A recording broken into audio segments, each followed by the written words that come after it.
Lo tahu nggak rata-rata di seluruh dunia sekarang ini ngabisin waktu di depan layar antara 3 sampai 5 jam sehari.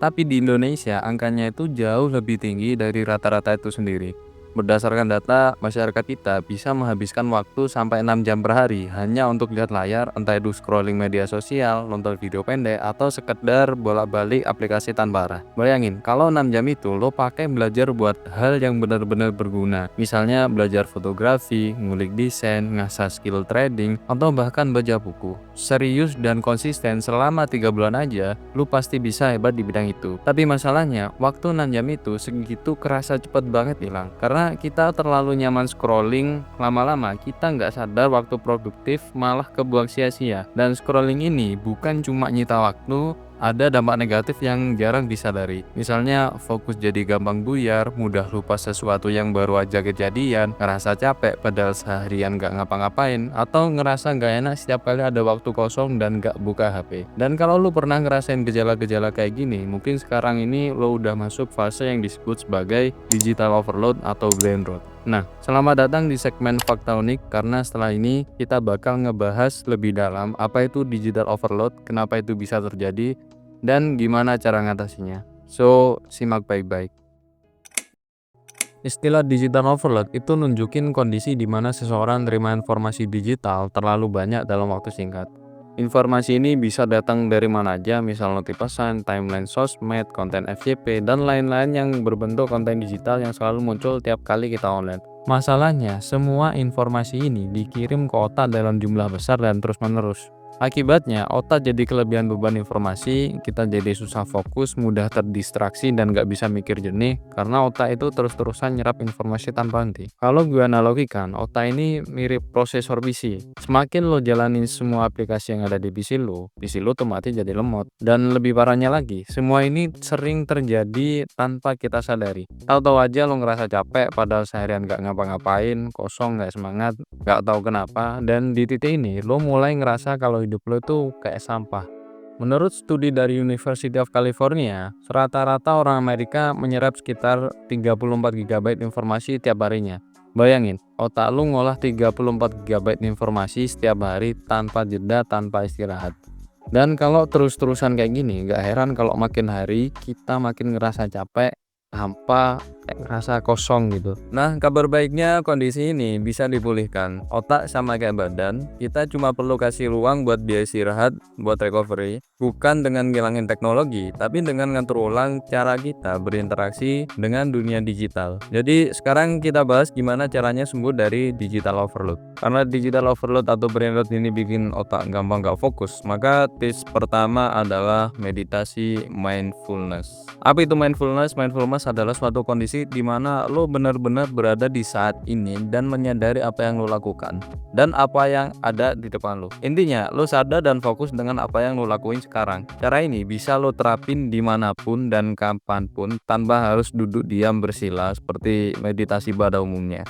Intinya, mindful itu lo sadar dan fokus dengan apa yang lo kerjakan saat ini. Misal saat lo lagi makan soto ayam, lo bener-bener fokus untuk makan tanpa ngobrol, tanpa pegang HP, tanpa nonton Netflix. Lo bener ngerasain kuahnya, rasa irisan dan tekstur dagingnya. Lo ngerasain bumbu-bumbu yang udah jadi satu dalam mangkok itu. Lo bener-bener fokus dan sadar makan soto ayam saat itu juga. Atau saat lo baru bangun, lo nggak langsung pegang HP, kemudian lo ambil waktu sejenak sekitar 3-5 menitan buat menghirup udara. Lo benar-benar merasakan sensasi udara pagi yang segar masuk ke dalam paru-paru lo. Dan kembali lagi ke awal, mindfulness itu artinya sadar dan fokus dengan apa yang sedang dilakukan. Dan kalau gue, sebelum ngelakuin sesuatu, gue berhenti sejenak, gak ngapa-ngapain. Gue cuman fokus untuk mengosongkan pikiran selama 2-3 menit, kadang lebih, biar lebih siap lagi sebelum ngelakuin sesuatu. Nah, terus cara latihannya gimana? Lo bisa jadiin objek atau keadaan apapun itu yang ada di sekitar lo. Terus lo set timer sekitar 3-5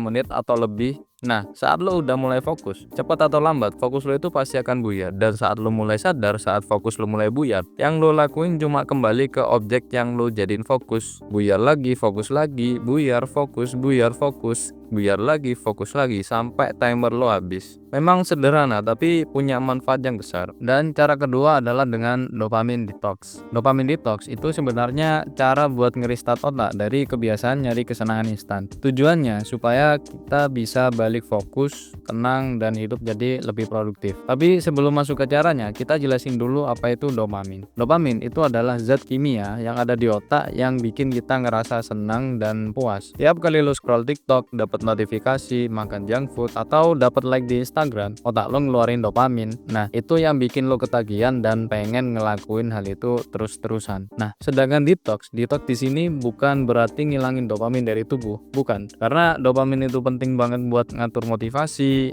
fokus, bahkan gerakan tubuh. Jadi yang dimaksud dengan dopamin detox adalah ngasih jeda buat otak biar dia nggak terus-terusan kebanjiran rangsangan yang bikin kita nagih. Tujuannya biar otak bisa kembali seimbang, nggak lagi dikendalikan sama hal-hal instan yang sebenarnya cuma ngasih rasa senang sesaat tapi nguras energi dalam jangka panjang. Kalau udah ngerti konsepnya, sekarang mari kita bahas gimana cara mulai dopamin detox. Yang pertama, fokus dulu ke satu aktivitas yang bikin lo kecanduan. Misal lo pengen ngurangin kecanduan sosmed, ya fokus ke itu dulu, nggak usah langsung berusaha jauhin semua hal negatif sekaligus. Mulai dari satu hal dulu, kalau sudah bisa lepas, lo boleh mulai dengan yang lain pelan-pelan aja. Yang kedua, bikin jadwal harian. Bikin alokasi waktu yang jelas. Ini ngebantu lo jadi lebih teratur dan mulai produktif lagi. Waktu luang bisa lo isi sama hal-hal yang bermanfaat kayak baca buku, meditasi, olahraga, atau ngerjain hobi lama yang udah lama lo tinggalin. Lo juga bisa ngobrol sama temen sekedar buat sosialisasi. Yang ketiga, bikin halangan buat aktivitas yang bikin lo kecanduan. Kalau lo ngerasa sosmed udah ganggu banget, lo bisa sembunyiin aplikasinya di folder yang gak gampang lo temuin, biar gak tergoda. Kalau belum cukup ampuh, uninstall aja sekalian. Serius. Yang keempat, bikin batasan yang jelas. Gak semua yang bikin senang itu buruk. Misal makan enak, main game, atau scrolling kadang juga bisa jadi reward. Tapi tetap lo harus bikin batasan waktu dan patuhi aturan yang lo buat sendiri. Ingat, kuncinya bukan sekedar ngabisin waktu, tapi ngelola waktu dengan bijak. Kata Stephen R. Covey, "The key is in not spending time but investing it." Kita punya kendali penuh buat bikin hidup kita jadi lebih bermakna asal kita berani mulai. Banyak hal yang bisa bikin kita bahagia, tapi nggak harus dengan ngerusak tubuh sendiri, apalagi ngerusak masa depan. Life is like coin, you can spend it the way you wish, but only spend it once. Lillian Dixon. Hidup itu kayak koin. Lo bebas ngabisinnya sesuka hati, tapi inget, cuma bisa dipakai sekali aja. Jadi intinya digital overload itu nyata, dan makin sering kita cuekin, makin kerasa dampaknya. Fokus hilang, otak capek tapi badan gak ngapa-ngapain, hidup kerasa penuh tapi sebenarnya kosong.